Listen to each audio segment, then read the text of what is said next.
estão estabelecidas em lei complementar específica nos termos do artigo 111 da Constituição Estadual. Bacana? Fechou, né? O que mais? Conselho de Governo. Conselho de Governo.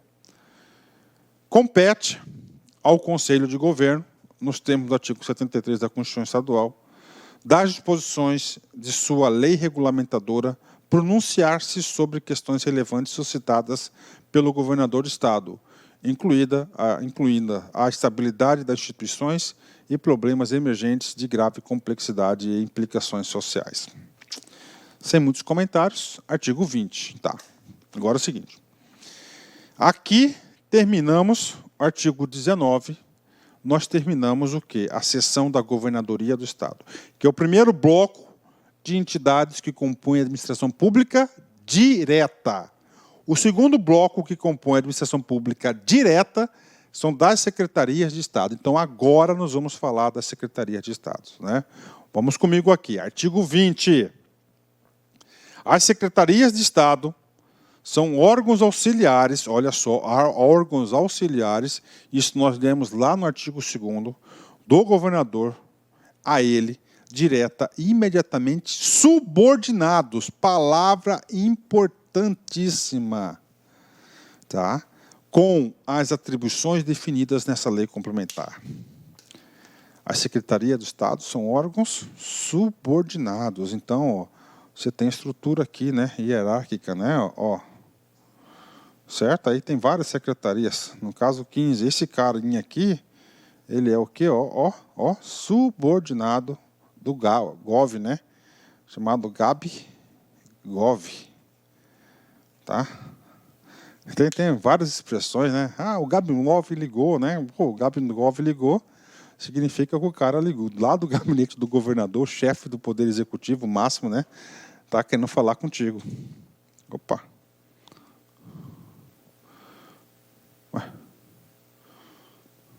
Bacana, tá? Então, vamos lá. Artigo 21. Artigo 21, o trabalho dele é oficializar quais são as secretarias de Estado. Já falei para vocês lá atrás, para a gente fixar, são 15, né? São 15. Primeira, agricultura familiar e assuntos fundiários. 2, cidades. 3, ciência, tecnologia e inovação. 4, cultura, tá? Aí ele mudou, né? Teve uma alteração do nome aí, tá? Temos aqui Estado do Desenvolvimento Econômico, Secretaria de Educação, Esporte e Lazer, Secretaria de Estado de Fazenda, FAFAS, e Secretaria de Gestão. Tem mais? Tem, claro, são 15. Ó. Infraestrutura e Logística, Justiça e Direitos Humanos, Meio Ambiente, Planejamento, Saúde, Segurança, Trabalho e Trabalho. Né? Então, são 15 secretarias. Atenção, ó, a organização e o funcionamento das secretarias de Estado são estabelecidos em regimento interno.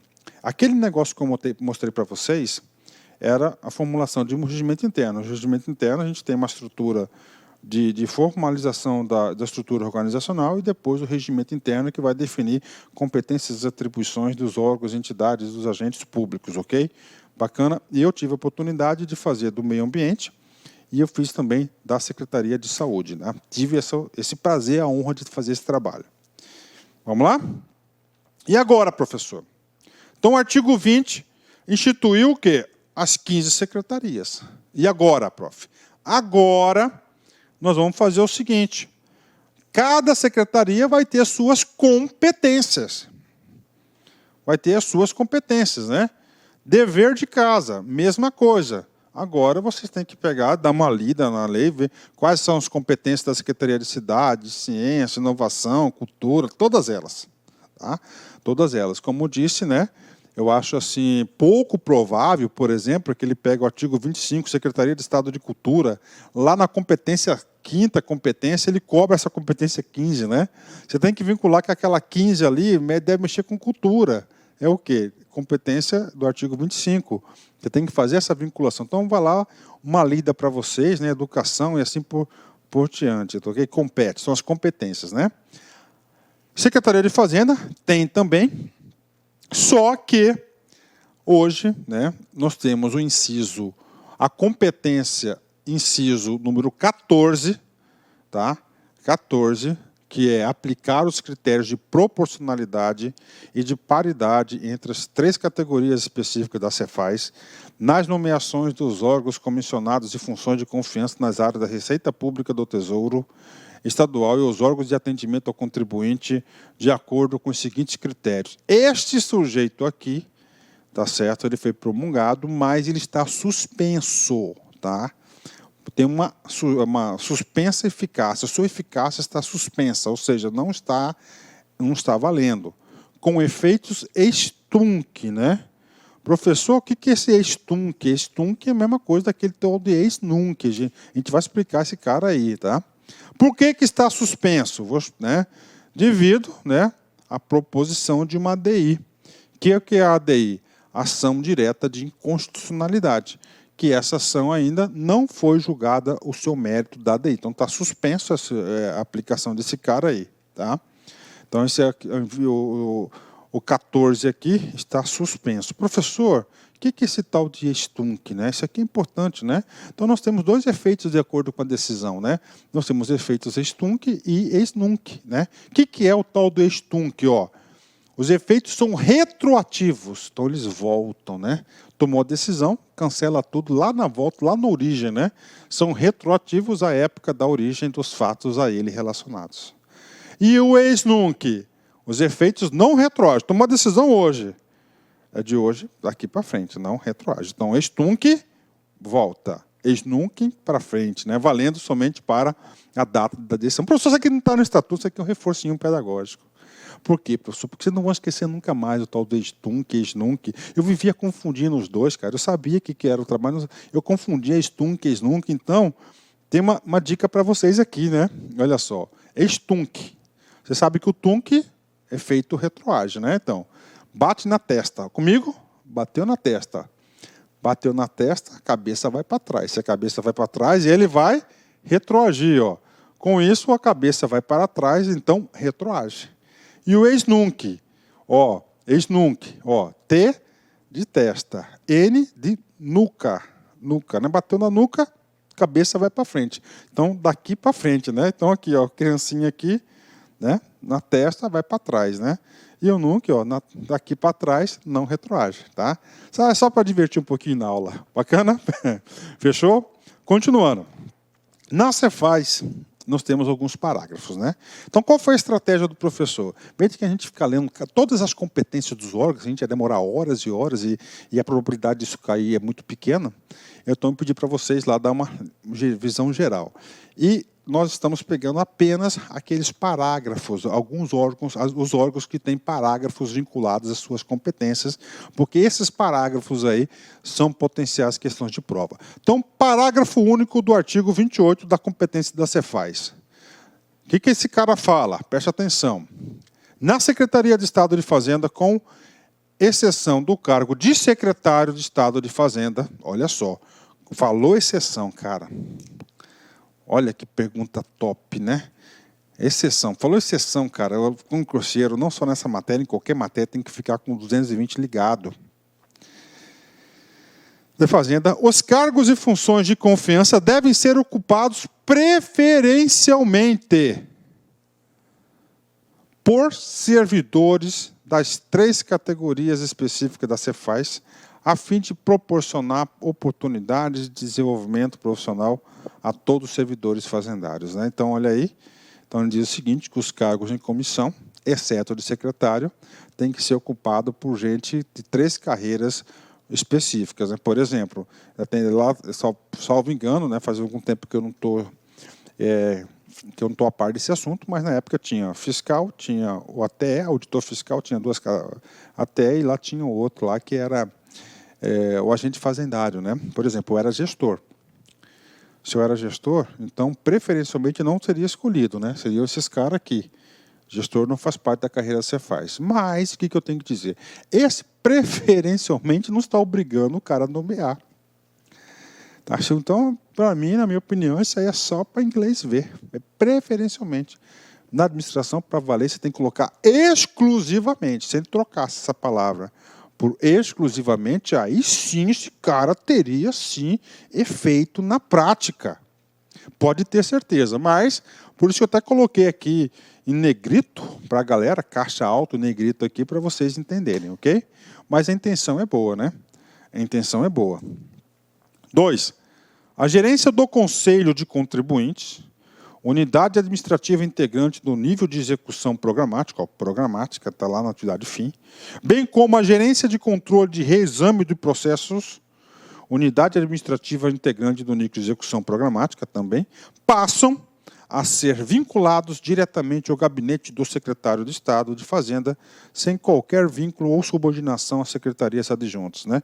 O que o cara quis fazer nesse parágrafo 2º? Rapaz, são duas gerências aqui muito críticas, né? Com produtos muito bem definidos, né?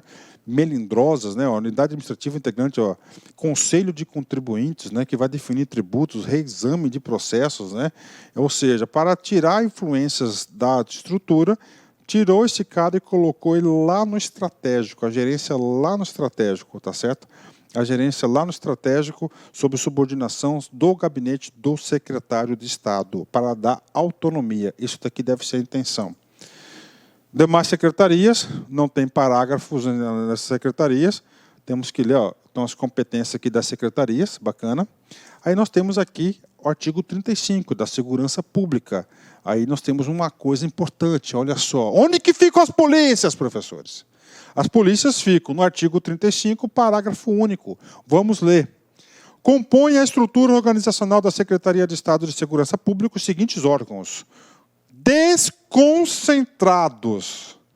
Então, você já sabe, Polícia Militar, Polícia Civil, Corpo de Bombeiros e Politec, que é Perícia Oficial de Identificação Técnica, são órgãos desconcentrados. São órgãos desconcentrados pertencentes a quem? À Secretaria de Estado de Segurança Pública, Polícia Militar, Polícia Judiciária Civil, Corpo de Bombeiros e Perícia Oficial e Identificação Técnica. 10. Fechou, né? Artigo 36 diz da última competência da Secretaria de Estado. Fechou? Pronto. Terminamos a seção 2. A seção 2 da administração direta. E agora nós vamos para a reta final da nossa aula. Eu vou explicar para vocês a administração pública indireta. Então, a direta, nós já falamos tudo o que tínhamos que falar. Falamos lá da administração direta da governadoria do Estado, falamos das secretarias, agora a gente vai falar da administração pública indireta. As entidades integrantes da administração indireta estadual reger-se-ão pelas disposições contidas nesta lei complementar e nas leis específicas, obedecidos os seguintes princípios institucionais. Então, nós temos aqui autarquias e fundações, e empresas públicas e sociedade de economia mista. Lembram lá do artigo 37 da Constituição, que a lei cria uma, a lei autoriza outra? Você lembra? Ah, lembrou, né? Salvo engano, o 15, né? Ó, as autarquias e fundações públicas de direito público, ó, autarquias e fundações públicas de direito público, né, pelas leis de criação e respectivos regimentos internos, né? Então é o seguinte, autarquias e fundações públicas de direito público são criadas por lei. Criadas por lei. Então, as autarquias e fundações públicas de direito público são criadas por leis. As outras não são criadas, são autorizadas por lei. 2. As empresas públicas e sociedades de economia mista, ó, duas coisas, empresas públicas e sociedade de economia mista, suas subsidiárias ou controladas pelas leis que autorizem. Olha a pegadinha de concurso, cara. Olha o direito administrativo, olha o artigo 37 da Constituição aqui. Sua Constituição e pelos respectivos estatutos e contratos sociais. Ó. Então é o seguinte, autarquias e fundações são criadas por leis e têm regimentos internos. Empresas públicas e sociedades de economia mista são o quê? São autorizadas a criação por lei e eles vão ter o quê? Ó, estatutos ou contratos sociais. Diferente, hein? Cara, isso aqui é uma boa questão, né? Olha aí, cara, se eu fosse examinador, estou aí para fazer esse concurso, tem essa lei, tem direito administrativo, cara, eu vou juntar os dois, eu vou fazer uma questão para os dois. Aí, uma questão, eu mato dois assuntos, eu mato o assunto lá da administração pública indireta do direito administrativo e também da lei complementar 566, que define o aparelho do Estado de Mato Grosso. Aí duas questões, né? Vincula, tá aí. Olha só a aplicação do direito administrativo. Puxa vida, professor, bacana demais. Poxa, eu pensei, professor, que essa aula seria chata. Chata, aquela leitura. Tem que ter leitura, não tem jeito, mas a gente tenta enriquecer o máximo possível as nossas aulas, né? Artigo 38. Já falei lá atrás, só para reforçar. Tem que saber o que diz o artigo 38. Quais são as autarquias do Estado? Vamos lá. Mato Grosso Saúde, MT-Prev, Intermat, Indea, Juscemat, IPEM-MT, Detran, AGER e AGEM VRC. São as 8 autarquias que foram criadas por lei e têm regimento interno. O 39 vai falar do quê? Das fundações públicas. São quantas? 3. Dica, vinculado à educação. Primeiro, FAPEMAT, que é a Fundação de Amparo e Pesquisa do Estado de Mato Grosso, a UNEMAT e a Fundação Nova Chance. 3. O artigo 40 vai tratar sobre as sociedades de economia mista. São quantas? 6 sociedades. MT Participações e Projetos, Companhia Mato Grossense de Mineração Metamat, Companhia Mato Grossense MT Gás, Agência de Fomento do Estado de Mato Grosso, que é MT Fomento, Companhia de Saneamento do Estado de Mato Grosso, Sanemat, em liquidação. Aí eu vou fazer um parênteses pessoal para vocês. O primeiro emprego meu de carteira assinado, eu fui peão lá da Sanemat na década de 90. Verdade, professor? Verdade. Está lá, né? Sanemat está aqui dentro, hein? Boas recordações, né? 6. Central de Abastecimento do Estado de Mato Grosso, SEASA, são o quê? São as 6 sociedades de economia mista. O que o cara vai falar? O cara vai falar que esse cara aqui é empresa pública, autarquia, está errado. É o quê? Sociedade de economia mista. E, finalmente, nós temos 2 empresas públicas. A primeira, que é o MTI, antigo CEPROMAT, tá? Antigo CEPROMAT. Particularmente, eu acho que não deveria trocar o nome. Gostava desse nome, já tinha aí muitos anos, né, de fomentação desse nome. E 2, Empresa Mato Grossense de Pesquisa e Assistência, que é a extensão, que é o EMPAER. Então, são as 2 entidades da administração pública indireta. Bacana? Vamos ler aqui. Outra coisa importante, tá? O que eu disse para vocês? Os 3 capítulos mais importantes são: o primeiro, das disposições gerais, o segundo, da administração direta, e o terceiro, da administração indireta. O último grande assunto da aula, que pode cair em prova. O examinador vai querer saber de você o seguinte: rapaz, todos os entes da administração indireta, eles não estão soltos na estrutura. O sujeito tem que estar vinculado a alguma secretaria de Estado. E aqui, o artigo 42 faz isso. Ficam vinculadas aos órgãos abaixo indicados para efeito de supervisão, fiscalização e controle. Professor, por que eles têm que ser vinculados? Para o efeito de supervisão, fiscalização e controle. As seguintes entidades da administração indireta. Tá? Casa Civil. Nós temos quem vinculado a ela? A AGER, a AGEM VRC e nós temos o Intermat. Então, a Casa Civil, nós temos aí 3, tá? 3 entidades aí vinculadas à Casa Civil. O examinador pode querer saber isso de você, ok? O que mais, professor? 2. Secretaria de Estado de Gestão. 2 entidades. Mato Grosso Saúde e o MT-Prev. 2 entidades de gestão. A gestão é a antiga SAD, tá? Antiga SAD. 3. Secretaria de Estado de Desenvolvimento Econômico. Essa que tem mais, porque diz respeito ao desenvolvimento econômico. Nós temos aí 5 entidades. Indea, Juscemat, IPEM-MT, Metamat, MT Gás e MT Fomento. Então, todas... Antigamente, o MT Fomento pertencia lá ao planejamento. Tá? E na reestruturação, tirou do planejamento e mandou para esse cara aqui no Estado de Desenvolvimento Econômico. 4. Secretaria de Estado de Agricultura Familiar e Assuntos Fundiários. 2. EMPAER e SEASA, são as duas entidades vinculadas aí a essa secretaria. 5. Secretaria de Estado de Segurança Pública, DETRAN. Então, o DETRAN está vinculado aqui à Secretaria de Segurança Pública. 6. Secretaria de Estado de Ciência e Tecnologia, duas entidades, FAPEMAT e o NEMAT. Direitos Humanos e Justiça, Fundação Nova Chance.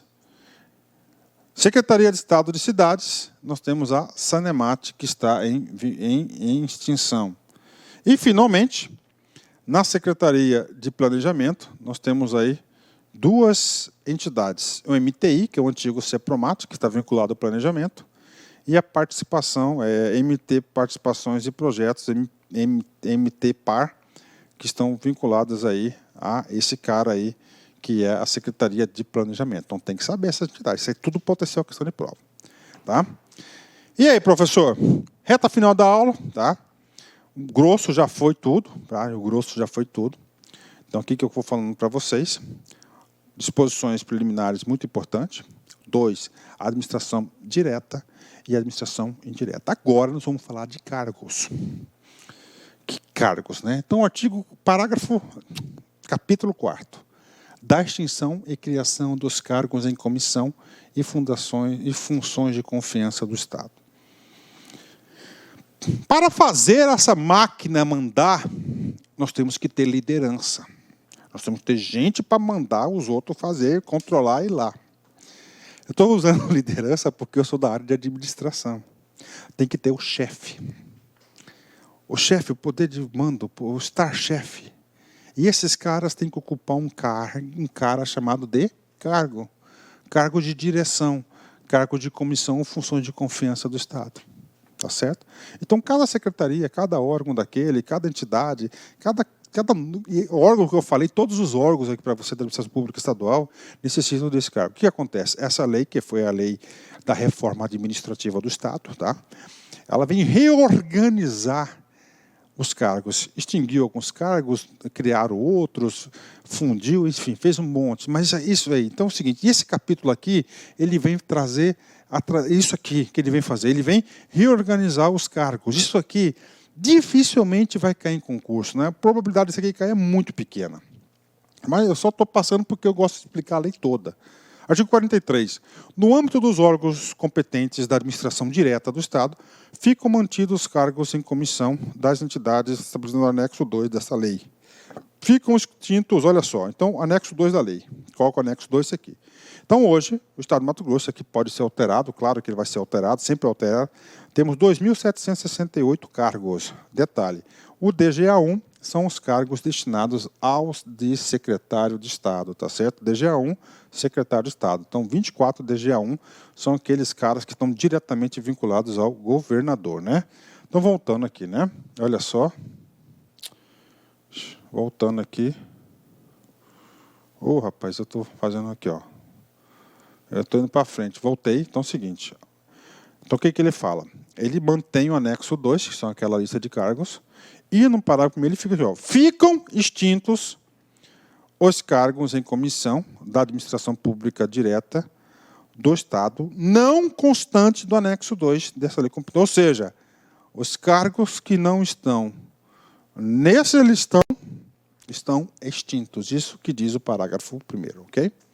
Aqui o que acontece? Do artigo, atenção, ó, 43, né? Aí tem 44 e 45, ele é enorme, né? Só que ele coloca, fica extinto o cargo de gerência tal, fica criado, fica não sei o quê. São coisas bem pontuais e operacionais lá que não tem interesse, não tem muito interesse em concurso público. Bacana? Então, isso é o capítulo 4 da lei. Finalmente, chegamos no capítulo 5, que é das disposições finais. Tá? Disposições finais são... lembra da lei que fala assim, trata-se da estrutura organizacional do Poder Executivo Estadual e dá outras providências? Normalmente, esse e dá outras providências, não somente nessa lei, mas nas outras leis, o nome desse cara chama-se isso aqui, ó, disposições finais. Vamos lá. 46. Pode cair? Pode. Fica extinta a Loteria do Estado de Mato Grosso, LEMAT, autarquia criada pela Lei 363 de 53. Então, a LEMAT, a Loteria do Estado do Mato Grosso, foi extinta, né? Eu acho uma pena, eu acho que o Estado podia ter essa loteria, né? Por quê? Pô, a autarquia é criada por lei? Sim, é criada por lei. Para extinguir a autarquia tem que ser uma outra lei. Qual foi a lei que extinguiu a LEMAT? A Lei Complementar 566. Então, tá aí para vocês aí. Então, a LEMAT aqui, ela está extinta, né? 47. Ficam extintos os órgãos da administração pública direta, não previstos no artigo 7 ou 21. Do 7 ao 21, ele vai tratar de quem? Vai tratar da administração direta, vai tratar dos órgãos pertencentes ao gabinete da governadoria, do gabinete do governador, e as secretarias de Estado. Desta lei, sendo suas competências, programas, ações e atividades absorvidas pelos órgãos integrantes da governadoria do Estado e pelas secretarias de Estado criadas nessa lei, conforme as áreas de competência específicas. Bacana, né? Parágrafo 1º. Diz respeito da Secopa, né, antiga AGECOPA. As obrigações e responsabilidades ainda não liquidadas pela Secretaria Extraordinária da Copa do Mundo FIFA 2014, Secopa, criada pela Lei Complementar 434 de 30 de setembro de 2011, ficam transferidas para a Secretaria de Estado de Cidades. Ou seja, as competências da Secopa foram para onde? Secretaria de Cidade. 2. Os órgãos que absorvem por qualquer meio competência os outros órgãos, sucedeu-os e se subrogam em seus direitos, encargos e obrigações, assim como nas respectivas dotações orçamentárias e extra-orçamentárias. Professor, o que esse cara faz? Esse aqui está fazendo o seguinte, todas aquelas competências que foram absorvidas pela nova secretaria, a entidade vai receber tudo, orçamento, encargos, né? E claro, faz sentido, né? Os servidores de carreira também, né? Ele vai tratar do servidor de carreira. Os órgãos desmembrados serão redistribuídos e remanejados para os órgãos vigentes, mediante decreto editado pelo chefe do Poder Executivo, respeitado o estabelecimento do Estatuto do Servidor Público, nas legislações das respectivas leis de carreira, nas demais legislações de interesse geral de pessoal. Ok? Os conselhos atualmente existentes vinculados aos órgãos de administração pública direta serão remanejados para atender às competências específicas de cada órgão. Ok, né? Então, aqui são coisas transitórias de gestão, né? Artigo 43. Desculpa, 48. Os remanejamentos e transformações de estrutura interna nos órgãos e entidades deverão ser regulamentados mediante decreto e estrutura organizacional. Aquilo que eu mostrei para vocês lá é o quê? Um decreto. Então, o que acontece? Depois disso, cada órgão vai ter seu decretozinho regulamentando a sua estrutura. Tá? Esse parágrafo único, sem muito, né? E aí, o 49, muito importante. O que diz o 49? Fica o chefe do Poder Executivo autorizado, mediante decretos regulamentares, a executar os atos necessários para a implementação da reforma prevista. Então, o que diz aqui o artigo 49? Que o Poder Legislativo, que o Poder Executivo, no caso o governador, ele pode ainda regulamentar por decreto a aplicação fiel dessa lei. Ok? Último slide da aula, né? Diz o seguinte, como toda lei, né?